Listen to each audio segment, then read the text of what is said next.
Hi everybody, hope you are doing very well during this COVID time. Today to explain you the topic of pointer C pointer.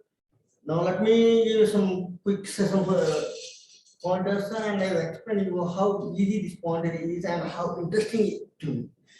Let us take pointer. Pointers are same as your ordinary variables.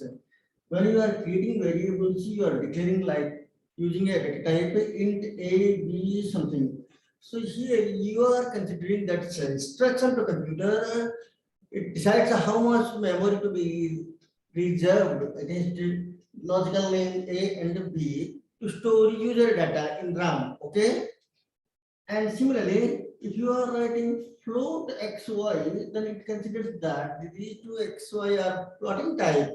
So more memory or different type set of memory allocated in RAM. Okay. Similarly, that means before moving to the pointer, we have to understand how these are stored in RAM. See, consider RAM is a chip. It contains maybe 1 GB RAM or 2 GB RAM or whatever it may be, memory locations. There is a unit of measure for memory measurement, like as we do measurement of distance, measurement of weight, mass, etc. To understand the quantity of memory, we normally use a common data type system byte. Byte is actually a block of 8 bits. Bit is an abbreviation form of binary digit. See, remember all the numbers that commonly we are using are decimal number system. In Greek language, the deci means 10, means the number system in which there are 10 different symbols and all other numbers are a combination of those symbols only. What are those? 0 to 9.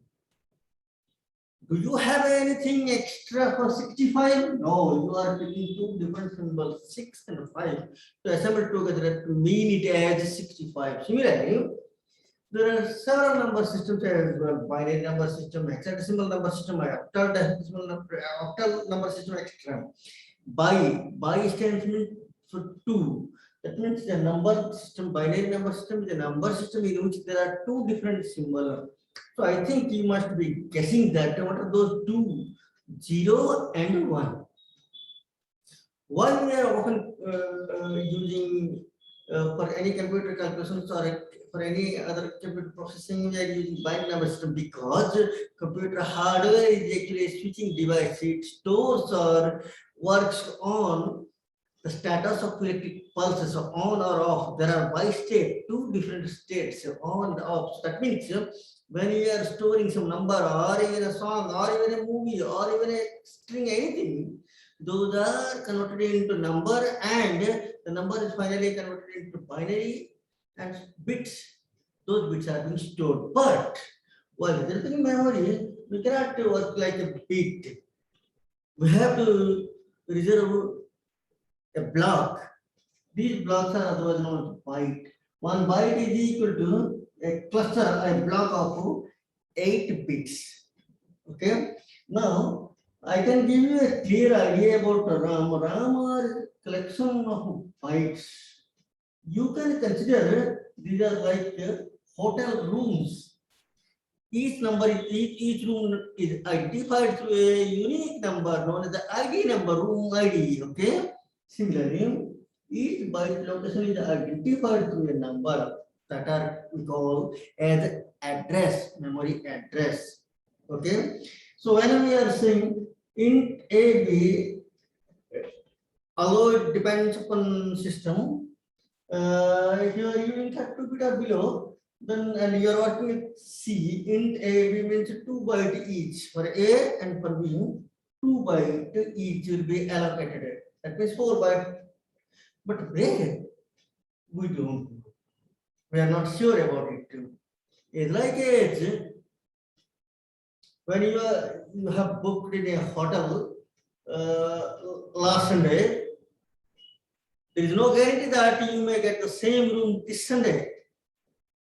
Okay, it is decided by the hotel manager. Similarly, our system manager is operating system. It finds it looks the table where these bytes are available.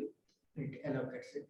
Assume that for A it is here, for B it is here, and for float XY 4 bytes each. Assume that this one is your X 4 bytes and this one is your Y 4 bytes are allocated. So that means memory are allocated randomly.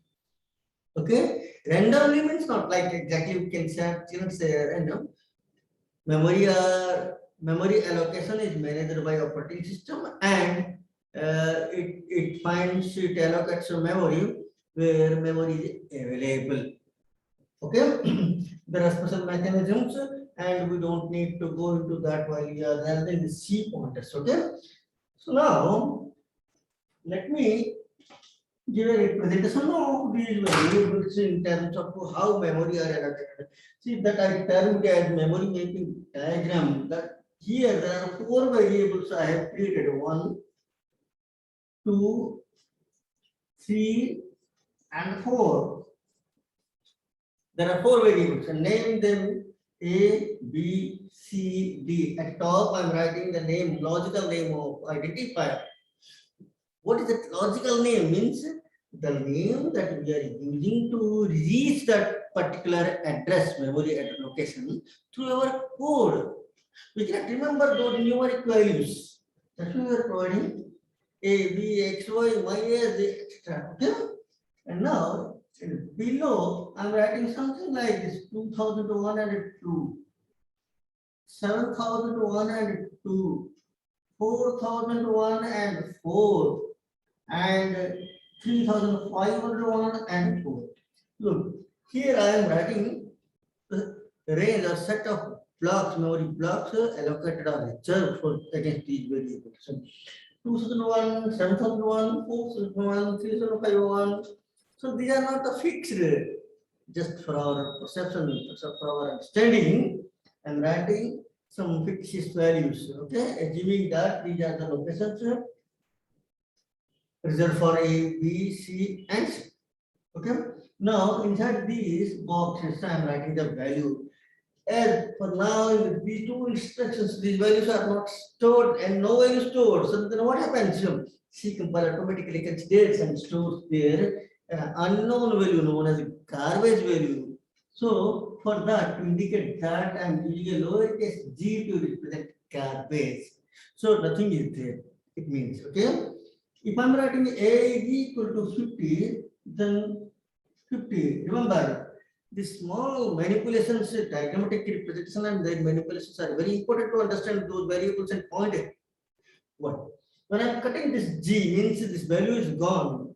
One value, other value is replaced. At time where variable contains only one value, whether it's a pointer or an ordinary variable. Okay, so that means once 50 is replaced by your garbage, you cannot get the told value. Okay. Similarly, if I'm writing D is equal to 70, then this is 70. If I'm writing X is equal to 2.5, Y is equal to 3.6, something.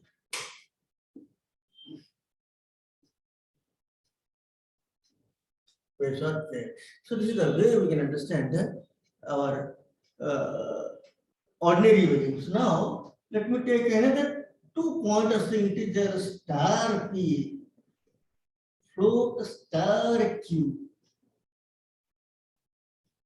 Point wise, I'll explain you how we can, what are these special kind of variables, and how we can, define them or use them, and what are the restrictions. Okay, look.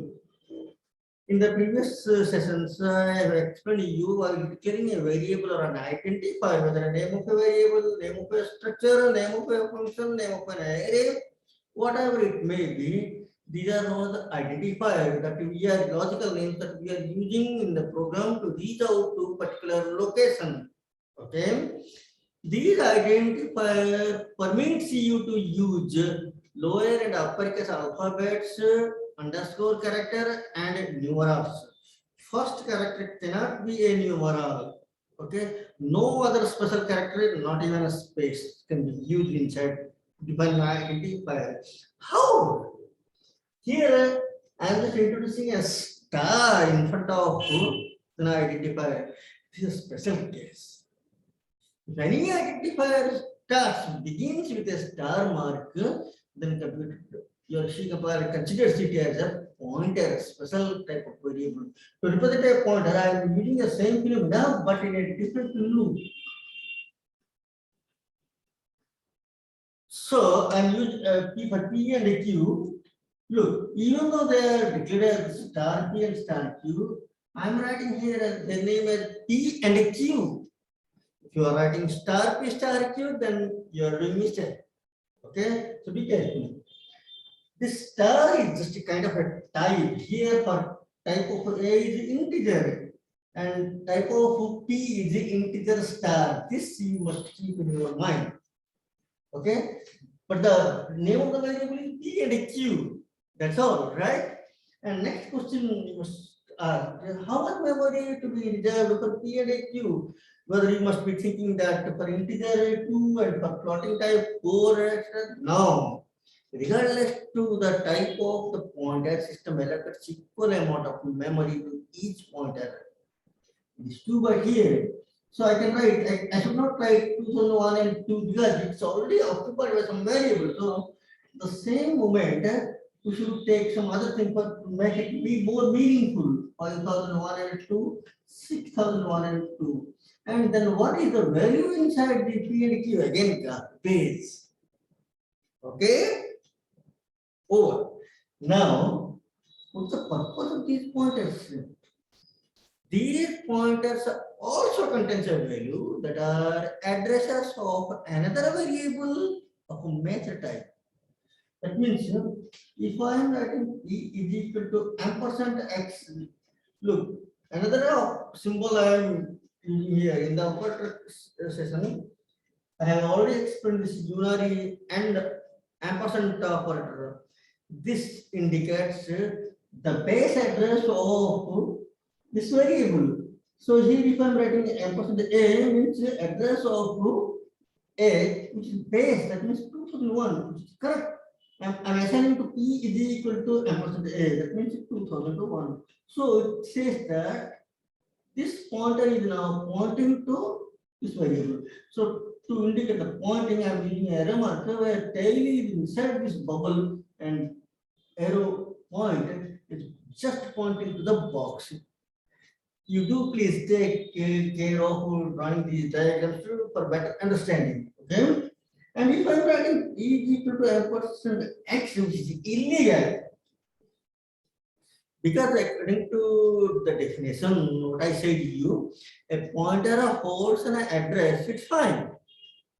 But of a major data type, X type of X is float, but type of P is int. That's why it's not good.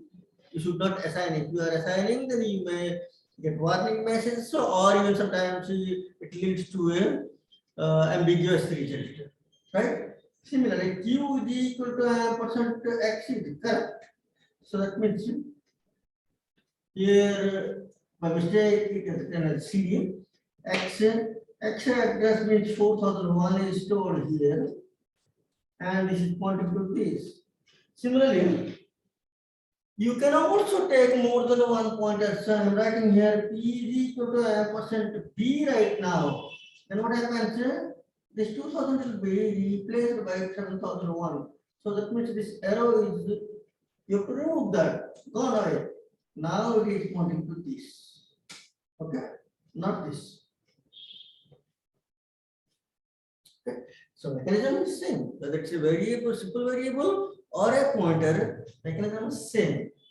So this is the way you can declare a pointer and you can assign some value to it. And I think nothing easy. You have to be very careful. Nothing difficult here. All are easy. Okay. Now you see, if I'm storing here P ampersand B, now if you are using printf or percentage the D, star P. Here another purpose. Star is now you found that star is now used for 3 different purposes. While declaring a pointer, here and traditionally as a multiplication symbol. Okay. Now when I'm saying it is star P here, it means that this is unary indirection operator. By its name, I use the term indirection, means indirectly the value of the variable of which it holds the address. It holds right now 7001, that means wanted to be. So it shows you 70. This is what the pointer. So that means when we call it a pointer, it means working with addresses. Exactly. We are reaching, if we are not taking the name, logical names, but indirectly through the address system, we are approaching to the location and we are manipulating the data. Okay. So this is my first quick session to make you understand what is pointer, what are the restrictions, and how we can use them here. And in the next session, I'll go to be on exploring more features associated with pointers. Till then, bye.